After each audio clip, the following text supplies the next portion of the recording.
Never was. And I wanted to say, being VP of Digital Soap Network and launching Rap TV.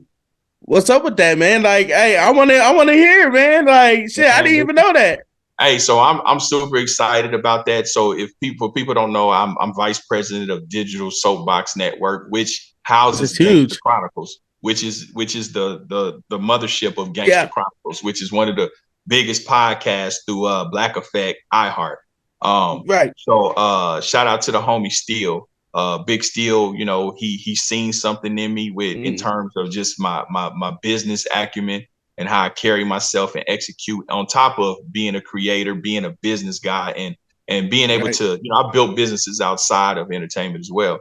And so Right. he brought me aboard, man, for our new baby, which is called Rap TV, Rap Television, bro. And Mm, and we launched actually we're in beta this month, but okay. we launched this month, but we'll be live for sure, top Mm, of January 2023. And what it is, it's an app and it's a linear streaming network. So literally, we're programming this network. We're right. programming this linear streaming service like a TV network. Mm, So and we're creator friendly too. We're content creator friendly, where we all about inclusion. We all about having content creators come right. in and we're welcoming them with their content, but we have our own, flagship content as well. And so basically, if you take the model of MTV, because we're a music channel as well, Right. so we playing all old school hip hop videos, breaking new artists, all the Oh, hot that's shit. hard. We got horror content. We got podcasts. We got Holding Court. We got Gangster Chronicles. We got Dub C and CJ Mack. We got Crooked Eye and his podcast. We got Watts Homie Quan. So we've acquired some of the top content creators in the country to be a part of this as well. So it's gonna Right. be the next big thing, in terms of, and again, this is ownership. You know what I mean? This is ownership, and we got big money behind us. Matter of fact, we're going to the Breakfast Club in January to officially Mm, announce the launch of it. So no, that's man, hard. and so now we talking big business. We talking, like I Right. said earlier, Lemuel. Shout out to Lemuel with Zeus Network. He got a valuation, and this was last year. It might have been 100, Mm, $200 million. So we're right. doing what he has done time 10. So now you're talking about opportunities, being presented to the culture, and also to author our own narrative with content. And I'm Right. not saying we're gonna have our level of bullshit on Rap TV as well. You know what I mean? But Right. I'm all about balance. Balance. So yeah, we'll have some ratchet shit, but then we'll also have some lifestyle shit. We'll have some music shit. We'll have some social commentary. We'll have comedy. We got all of that. So it's a full-fledged network, Rap TV, launching January. Well, this month, but officially January. Right. Well, That's even dope, man. For real. Go ahead. Go ahead, Ryan. yeah, I mean, fuck, I've been trying to get a question in for like half an hour here, Hey, Pace, but hey, my bad, my bad. Go the, ahead. I wanted to, do you have a dream, like, venue that you wish to perform in one day? You talking about as far as the podcasting? Well, both. Because you Well, were rapping at one point. oh no, I retired from being a Okay, rapper we are. years ago. He needs to But Okay. come but back. but to your point though, me and Steele were just talking about this, because if you see the emergence of what shout out to $1 million worth of game, shout out to Oh yeah, shout Nori out. and Drink Champs. They are Right. now doing live tours where they're Yeah. doing their podcasts in venues. So that is definitely something that I aspire to do. So we were just Mm, talking about that, me and Steele and some of our business partners. So mm. hopefully in So, 2023, you will see a tour of Gangster Chronicles and Holden Court podcast, similar to what we see in Gillian and them doing. I'm pretty sure, That's I'm pretty dope. sure the big steal I have, his son plays football, and Yep, he's a really good football player. And I've he's been in the trying to, NFL. He's yeah, a Dolphin now. Yeah. yeah, and I've been trying to interview his kid for a while. He's on my Facebook actually. So I've been Okay. trying. So I have him on Facebook because I tried to do a song with him maybe 15 years ago. So I've been trying Oh, to you get trying it. to do a song with Steel? Yeah, like 15 years ago, and that's how I got onto my Facebook. Oh wow. Okay. I might even Yeah. have did a song with him 15 years ago. Yeah. But then now I see that his kid's a football stud, and I've been trying to get his kid on. Yeah, because we do prospects too. Yeah, we do. I'll try to connect those dots then, because I talk to Steele every day, like literally every day, all day. Oh, that's dope. I've messaged him actually about it a couple of weeks ago, maybe a month ago, just saying like I'd love to get your kid on. Okay, I'll try to connect that. And then you were on stage during the Busy Bone Versus. I had to come with another anniversary too. It had an anniversary 2 days ago. Yeah. Yeah, I was, man. Shout out to the homie Busy Bone, man. I've known Busy for, over 20 years. And of course, I've done songs with Busy too. Me and Busy actually had a group. A lot of people don't know this, right? Me and Busy actually had a group that we were putting together with me, him, and Cuckoo Cow and a couple other people called Mob Life. No shit. 2000. Yeah. And it was spearheaded by Rick Robinson, Double R, who just recently passed away.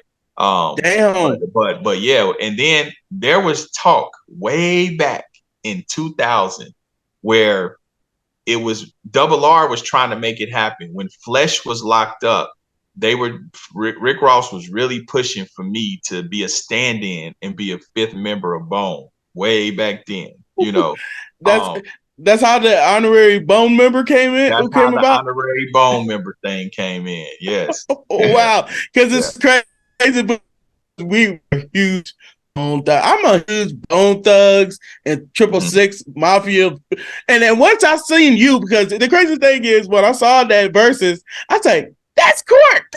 Yeah. And I had to record it and tag you, and the guy was like, "Oh my God, this is Court." And then next thing you know, on the other side is my homeboy's friend, because he fucks with 3-6 Glace and Leland Jones. He was on the side with Juicy J and DJ Paul. And I was almost about it because I talked to DJ Paul on Clubhouse with Compton Menace. And I almost was about to tell him, I was like, Leland, but I didn't say Leland. I said Glaze, but I was just like, that's crazy. Two people that I have on my Facebook page just on the damn stage. You know what? Yeah.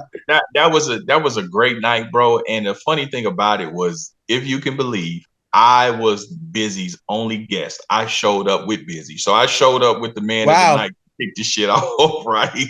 So I went, this is the thing, right? I was supposed to be on stage, but you know what? I'm so used to that, right? Because I've been in and we was on tour. Hell, you've been on growing up hip hop, bro. but listen, the show, I wanted to enjoy the show. You can't enjoy a show from backstage and on the stage. Yeah. It's not the same. Yeah. So what I do, I say, well, man, I want to enjoy it because I'm a Bone fan and a 3-6 fan. And I fuck with Gangsta Boo, right? Gangsta Boo's the homegirl. Yeah, Gangsta Boo. I've been fucking with Gangsta Boo. Yeah. So I go up to the VIP where I'm up there with it's Fat Joe and Steve Rifkin. I'm up there with Afion Crockett, Sticky Fingers. Me and Afion Crockett chopping it up, right? So we just vibing. And Afion Crockett had me laughing. Because he was like, nigga, I don't know none of these songs. I was like, what? He was like, nigga. He said, I know a little bit of Crossroads other than that, because he's from the East Coast. He was like, I don't know none of this shit. So we talking about that, right? And then the shit kicks off. I'm like, oh, damn. So I go get Busy. out the truck. He left, went and got in the truck. I went and got him. I said, B, you got to finish this shit, bro. I said, I'm going to walk you in. Now, Busy did have his own security. He had his own personal security guard, bodyguard, I should say. So we go in, and that's when you see me on stage. And if you notice, Busy was staying close to me, and I was staying close to him because I was kind of protecting Busy from Busy. You know what I mean? Yeah, so, right. Because Busy was a wild champ, man. I'm going to tell you, it was awkward, though, because Flesh is my guy too. Flesh is my homeboy. It's kind of this thing where I fuck with 3-6, but I showed up with Bone, but I'm no limit. So I really am not in this. You know what I'm saying? Right. I'm from a whole different, it's like if you got Crips and Bloods about to clash, right? GD. And it's like, this ain't even my fight, really. Right. Fight. But so it was a little awkward, but it was a beautiful night. I loved how they came back together. You know what I mean? And you know that was the beautiful shit. part. Yeah, right. They did their shit because we had fucking Busy Bone on the podcast. We had Busy and we had Crazy on here, which you know what I mean. Which is one of my two favorite Bone members. Even though I like them all, but they always were especially Busy.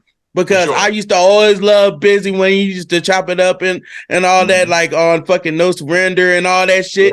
I always liked that shit, you know what I mean? So once I seen somebody for KC and all that, and I just like, yo, this is crazy. Like when even with DJ Paul, I was telling him about Private Posse, and he tells me, he's like, yeah, man, we listen to that shit hard. I was like, I understand why you fucking play Private Posse? Private Posse, yeah, off the fucking World Domination too. You know what I mean? He said we played the shit out of that motherfucker. I was like, I believe it because I do the same shit. You know what I mean? You know what? And you know what? I was there, right? And this is the thing. People ask me like who won, right? I'm gonna be honest with you. I'm gonna be honest with you. Even though I'm a big, huge 3-6 Mafia fan, I was both fans, right? Yeah. But I think that 3-6 maybe edged out Bone just a little bit because I think Bone could have did a better song selection. Yeah. And to be honest with you, 3-6 Mafia's that crunk energy, it translates to now. You see what I'm saying? And they had a lot of artists coming out. And hell, even Juicy J fucking started scratching. I was like, ooh. I seen that. And then I told DJ Paul, matter of fact, you can probably see it if you go back and watch it. When they brought out Terrence Howard, and after they did Terrence Howard, I went over to Paul. I said, boy, y'all some dirty motherfuckers. Y'all dirty as hell. He started laughing. But see, you know what's so crazy too? And this would have fucked them up if they would have came out with motherfucking Phil Collins. If they had, because remember they got a song with Phil Collins. Yeah, home. They, you know what I'm saying? Like they could have came out with Phil. Think about it. They could have came out with Phil Collins. They could have came out with Mariah Carey. Yeah. They could have came out with some motherfuckers too. But I don't think that Bone. I don't think that they was thinking like that. They were thinking rap. They was like, okay, nigga. But 3-6 was thinking entertainment. They was like, no, we finna out entertain y'all. So that's what. But it was dope though. But don't listen. But I wanna let the record reflect because I was there. People was like, oh, the crowd was turned up. You just couldn't see that on camera, and they was turned up on Bone shit too. Make no mistake. They was that's a fact. They was turned up. Yeah.